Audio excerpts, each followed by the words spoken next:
To tell my friends, like, I've been really depressed, I've just been bed rotting, is something that gives me a lot of distress. I do not want to be perceived as incompetent by my friends, as unintelligent, as lazy.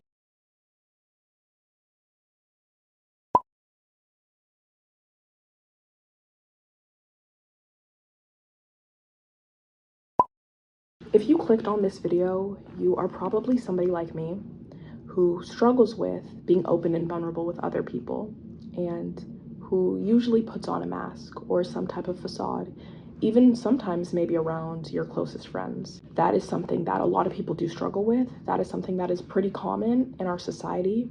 We've been taught to keep on this mask of perfectionism, but it's not sustainable, nor does it foster healthy connection, healthy relationships. And I want to sort of talk about that today, and talk about my own example, talk about where this sort of stems from, and talk about how to get over this and to feel a bit more fulfilled within your friendships in your life. So I'm going to start with a little bit of a personal example, how I sort of came to be this way. I currently have diagnosed depression and anxiety, and I am currently in an intensive outpatient program, which is for people that struggle with pretty bad anxiety, depression, or OCD, or any type of other mental health issues, that go to this facility for every day of the week for 3 hours, and they work to improve this mental health issue. Growing up, I was sort of told not to discuss personal issues with my friends, not to trust my friends, not to trust the people around me. This is something that was almost like a mantra in my household.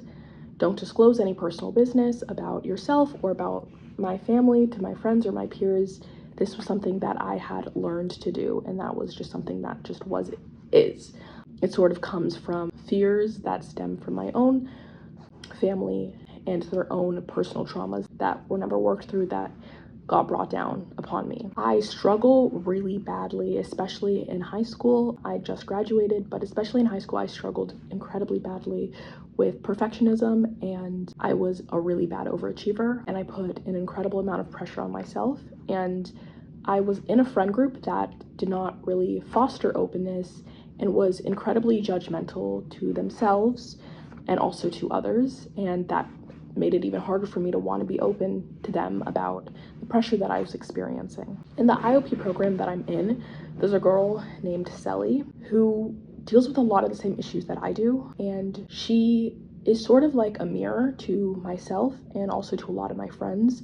She is a software engineer. She is very successful, very intelligent, but she's struggling, of course, because she's in the program.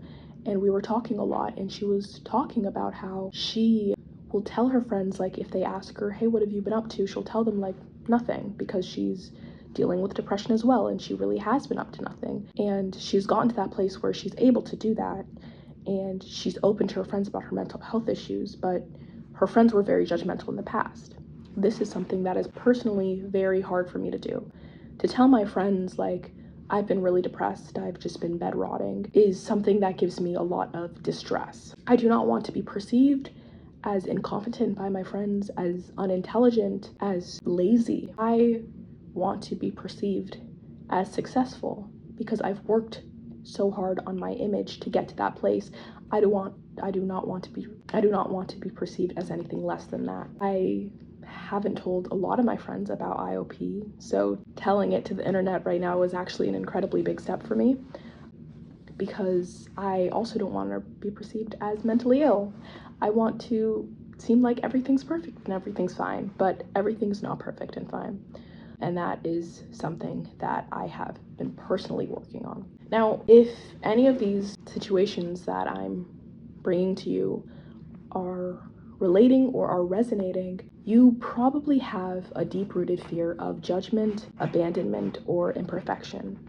And that could have come mainly from your environment, whether it be through a peer setting, whether it be through your family setting, whether it's from passed down traumas.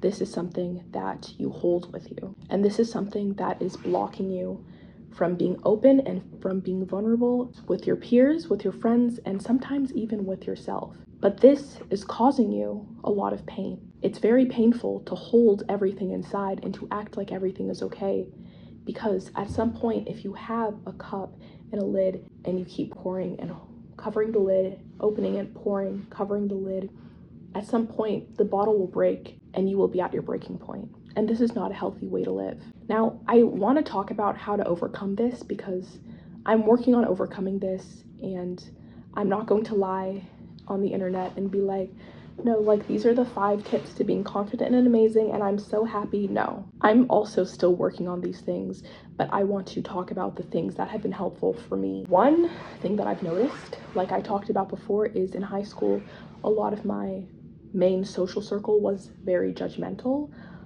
Now, that stemmed from 2 things. One of them, they also just held the beliefs that I had. They shut out any type of vulnerability for themselves because of their environment as well. So then they projected that onto other people. But a second thing is also because of my own harsh judgments on myself, I presented myself in a certain way. So I sort of projected my own judgments onto my friends. And so they therefore treated me like the perception that I gave to them. And so that is why I ended up with a social circle of friends who were incredibly judgmental and who I did not feel like I could be open around. And it starts with your circle, right? Wherever it stemmed from, whether it was from your family, whether it was from your friends, you can change that. You don't have to keep these beliefs within your system. You can be rid of them. You can be free of these beliefs. The first thing to do to successfully get to that place is to cut your social circle into 2 chunks: associates and friends. Friends, true friends, are different than acquaintances, right? And a lot of people will call people friends, but they're not your actual friends, and that is the issue. We have lost the meaning of the word friend. We don't truly know and understand what the meaning of the word friend is. So what you want to do is you want to cut your social circle into your associates and your friends. And I will say personally, I have struggled with cutting a lot of people out of my life and thinking, well, if I can't be open and honest with any of my friends because they're all judgmental, then I should cut them all out of my life so I don't have any friends. That is true, but that doesn't mean I don't have a social circle. That means I have a very big chunk of associates. And what I'm going to tell you is, you don't have to cut these people out of your social circle. They serve a purpose for you. They still serve a purpose for you. Some of them, maybe you just go out with them, you go to a party, or you study with them, or like you hang out with them, different events, or you guys can just talk or whatever, but they serve a purpose for you. That is why they're in your life, and that is okay. You know, these associates, you know that you cannot be vulnerable or you cannot be open with them, and that is okay. You don't have to be vulnerable with these people because these are not your friends.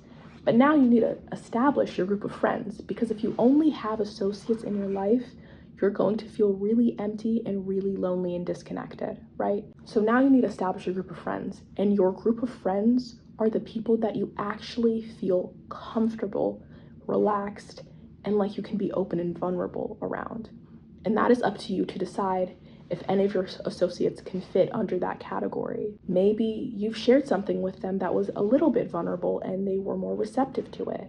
Maybe they've shared stuff with you even if you haven't shared stuff with them. Decide if anybody from your associate circle could sort of like be promoted to your friend circle, right? And if you think none of these fuckers can be promoted to my friend circle, then go out and try and find new people. I'm in the age range where I'm in college, or I'm gonna be in college. I'm taking a gap year, but I'm gonna be in college in a couple of months. And so I'm probably talking to mainly people that are in college or in high school. So it's easier to find those people when you're in that school setting. If you're not in that school setting, you can do this through work, through different meetup groups, or any type of like support groups as well, where you can find these people outside of a school setting. But if you're in a school setting, it's a bit easier to find those types of people who can perhaps fit into your friend circle. And again, I think it is incredibly important to be open and vulnerable with your friends. It is so important. It will leave you feeling fulfilled in your friendships, feeling connected, feeling whole, feeling happier, less lonely. These are the people that you want in your life that will make you feel whole. Again, associates do matter in their own way, but they are not the people that you can share your deepest, darkest secrets about, that you can be the most vulnerable around, and that is okay. But it is important that you do have some people. It may just be one. It could be two. Two is even pushing it. But that you at least have a friend, a true friend, that you feel that way around. Because genuinely, if you keep your mask on forever, it's not sustainable. Your cup will eventually break, and you will reach your breaking point. And you should not reach your breaking point. You deserve to be happy and fulfilled. So I hope that this video, it was a little bit shorter, but I hope this video could have been of any support.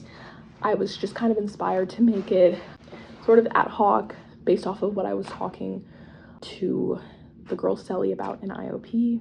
Let me know if you have any questions and comments or just things to add, but thank you so much for watching.